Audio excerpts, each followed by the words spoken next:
Alright, this is our first true boondocking on BLM land, so we've never done this before with any of our RVs. So we're trying it out now. We're in the middle of the Arizona desert. Well, we're actually on a little tiny corner along I-15 when you go from Nevada up into Utah. So we're in that little corner of Arizona. We found a nice open area where there's dispersed camping spots. You can see where people were. There's little fire rings and stuff that people had set up in the past. Nice little circular areas to just pull in, set up. We're staying connected here, and all I'm gonna do, or all I did anyways, was I took the weight off of the truck and I put down the rear stabilizers just to get the weight off.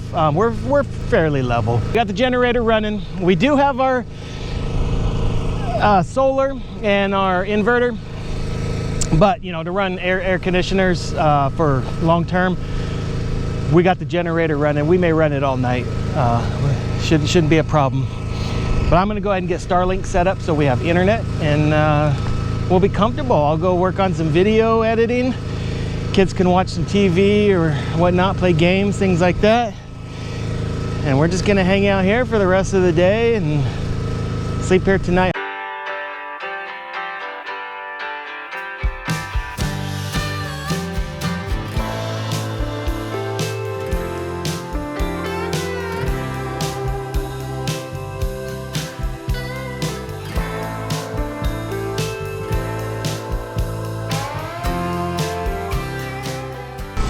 All right, we got our Starlink set up. We're good to go. It's a bit breezy out here, and it is hot, but we should be okay with running those couple of air conditioners, and we'll swap off. We may do the 2 bedrooms tonight, but we'll see. We'll see how we are.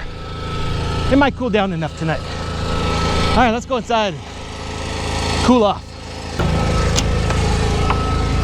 What you got going on in here? Cooking some lunch right now. I'm warming up ear wings. They're old McDonald's, and I'll warm up mine in a minute. And then just trying to keep everything's on. Look at that. Yep. So we got 2 air conditioners going and the microwave on the generator. So far okay. Lower her bed a little bit so the vents could get. They have their air conditioning on. Does that matter at all? And for you guys out there, is it just me, or do you get some kind of satisfaction of peeing outdoors? Even though I got a perfectly good bathroom inside, I like to come outside to pee. It's just, I don't know, something satisfactory about that. Let me know in the comments if you prefer to pee outside, when you can, obviously, But we're out here in the middle of nowhere. I'm peeing outside.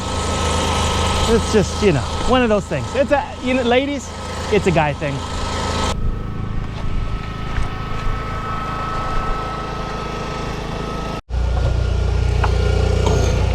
All right, since we stayed in Vegas the last couple of days on Nellis Air Force Base, that's our first time staying with this rig on our full-time travels in Nevada. So you know what that means. That means we get to add another sticker to our sticker board. Another state. Right here. All right, put it on nice and straight.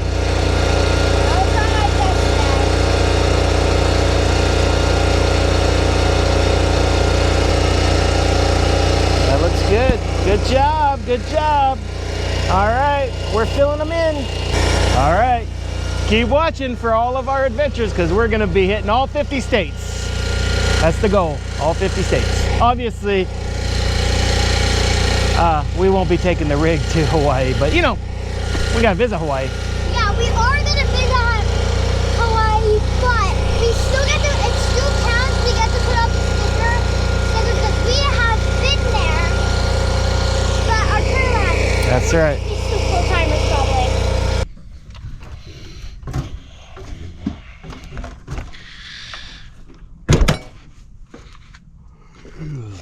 Oh, good morning. It is early, and Benjamin woke up every 2 hours last night. I don't know what to do with him. It made for a really long night. It's getting harder and harder to deal with this on a nightly basis. All right, well, we're gonna get packed up here and get on out of here. We got about 4.5 hour drive today, so here we go. All right, got the crucial things in life. Coffee to start this morning from a very crazy night last night.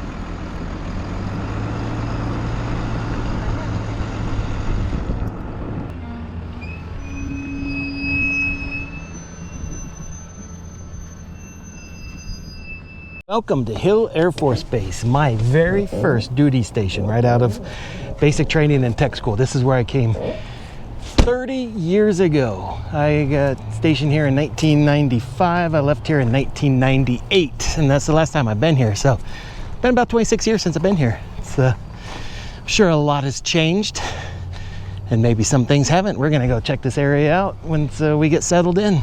All right, Hill Air Force Base. We're gonna go drive around a little bit, see what it's like. It's been 26 years since I've been here.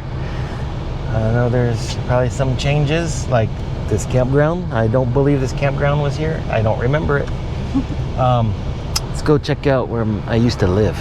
Yes. On base housing. Go see my old house. Yes. So this was my street right here. Constitution Way. Wow, these houses are all brand. They like totally tore out all these houses because they were old back then. 30 years ago, they were old. And right in this curve. There's 30, 20. Whoa! My house isn't here anymore. Okay, there was this house here, that house over there. We were right in this curve was our house, right here. And we had a huge, huge yard. And there was a hill too, and now it's not a hill. Wow! I'm gonna go play on it. It's a park now. They tore out my house and put in a park. Wow, I can't believe my house isn't here anymore. I wanna go on my playground. Oh yeah. There was a big tree in the backyard that, Amber, I know you don't remember this, but we had a little dolphin swing, little blue dolphin swing that we hung from that tree, and you swung on that tree, and I'm guessing it looks like that tree is long gone. They tore it all out and replanted everything. Wow, what a difference this place. That's crazy. Totally different. Okay, we're gonna eat at this restaurant. It's called Prairie Schooner. It's in Ogden, Utah. I used to come here 25, 30 years ago. And it's a really cool little restaurant. It's a steakhouse. And you'll see what it's like, but basically each table is like its own covered wagon, and it's like you're outdoors. It's pretty cool. It's like a themed restaurant. So we're gonna go here and have ourselves a nice steak dinner.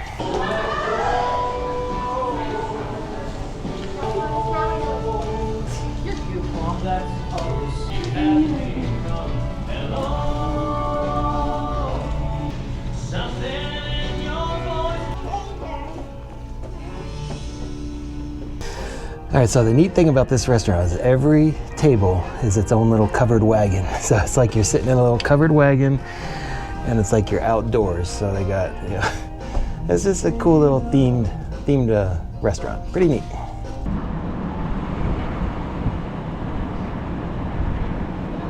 All right, well, our last day staying on Hill Air Force Base, we decided to come right off base, right next to the base is the Hill Aerospace Museum. And this was here way back 30 years ago when I was stationed here. Go ahead. I'm coming.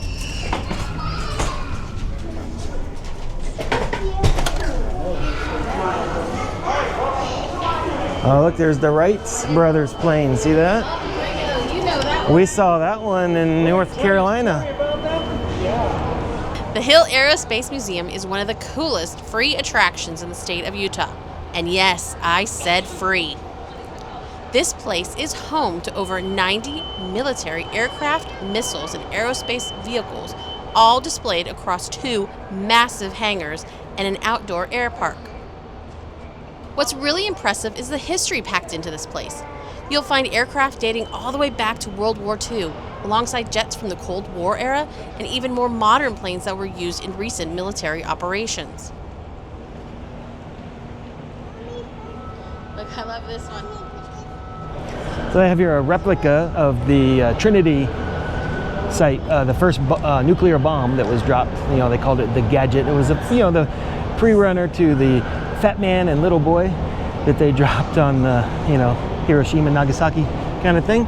And so they have a replica of that here, which was kind of cool because we were just out at White Sands and we got to see that stuff out there, and so now we're getting to see it here too. As you walk through, you're literally surrounded by aviation history, from massive bombers to sleek fighter jets, and everything in between.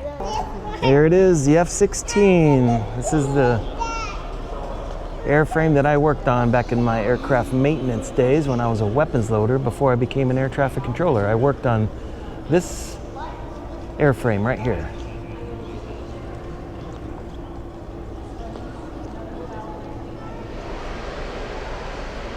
This is the AGM-65 laser-guided missile. I used to load these when we were in Saudi Arabia. I loaded these things on the F-16s. This is what it would look like loaded up. So the pylon there, and then you got the launch rail attached to that, and then the missile slides onto the launch rail.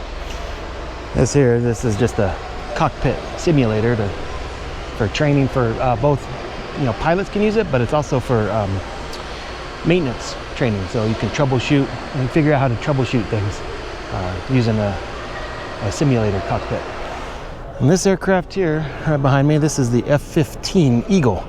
I never worked on this. I did work when I was at Seymour Johnson Air Force Base. That's what they had there, but I was working back shop, so I worked on all the equipment for the F-15, but I never worked on the F-15 itself. I always worked on the F-16 until I cross-trained into air traffic control. And of course we have here the F-22, which replaced the multiple aircraft, including the F-16.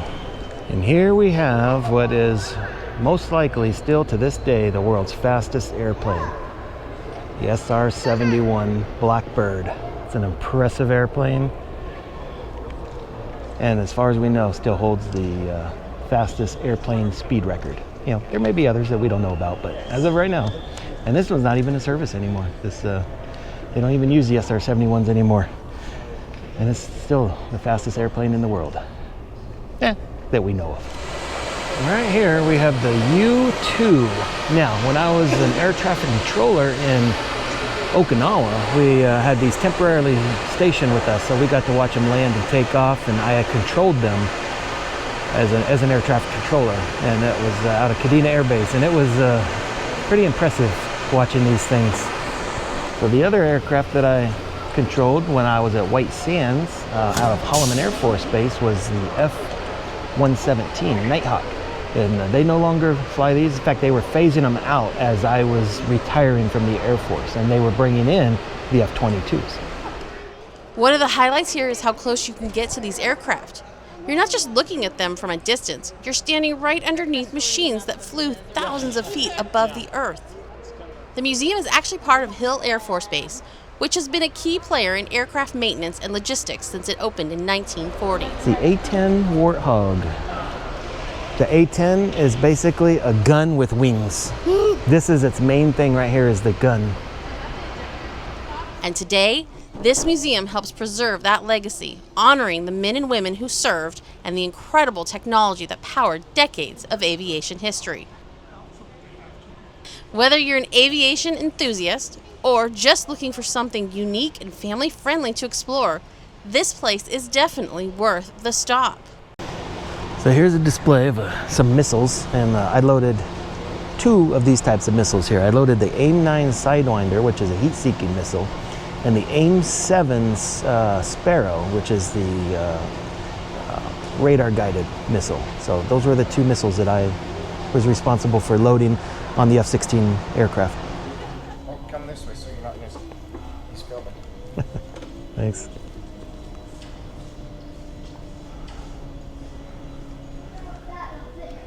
That's like on MASH right there.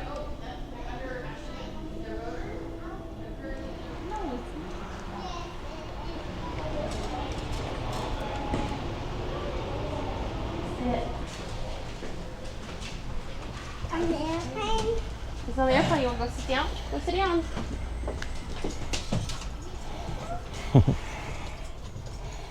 That's where the pilots would sit. You buckle up. Go on up. These are 3 seats. Okay, you buckle up.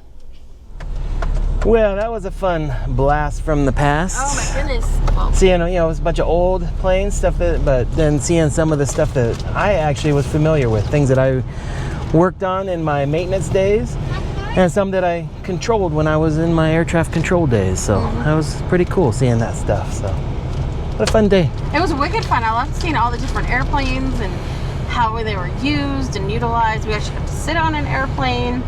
One that you actually got to sit on when you Yeah, were... C-130, got to go in and sit on the jump seats. That's actually one that, again, Amber and Nicholas, if you guys remember. Amber probably does. Nicholas, I don't know. But we flew on C-130 from Tokyo down to Okinawa to Kadena when we were coming back from Hawaii. So we got the opportunity to sit on a C-130. Of course, I've flown on them being deployed. I flew on a lot of them, C-141s, C-5. Actually, Amber and Nicholas got to fly on a C-5 too, but that was more like airline seats they had up in the top section. So, but it was still a military cargo plane, and a lot of fun seeing this stuff. And the kids got to see all these different airplanes and got a little bit of history lesson and got to learn what their dad used to do in the Air Force. Yeah, it was just awesome, which I love. Now we gotta figure out, they need an Air Force control or air traffic control museum. Oh yeah. So we can... I wonder if there's got to be one I'm somewhere. sure there's got to I be don't know. one. I don't know. We'll have to look that up. Or if you know of any of the museums that have any air traffic control stuff, like the old radar scopes or control towers, things like that, as a museum, let us know in the comments, because we would love to go check that out. Definitely, that is something I want to check out. But, so if you're an airplane person or anything of that, or military or airplane junkie, this Hill Aerospace Museum, it's open to the public, it's free. And it's free. That's the beauty of it. It's free. They do have donation boxes here and there you can drop money in, but it's free to get in. Anyways, that was a great family outing. Really enjoyed that. Yes. Kids did great. They did fabulous. We did great. Now we gotta get some food. we're hungry. You're so starving. We're gonna go find somewhere to eat. I don't know where, but I don't either. all right, what a great day. Rock on.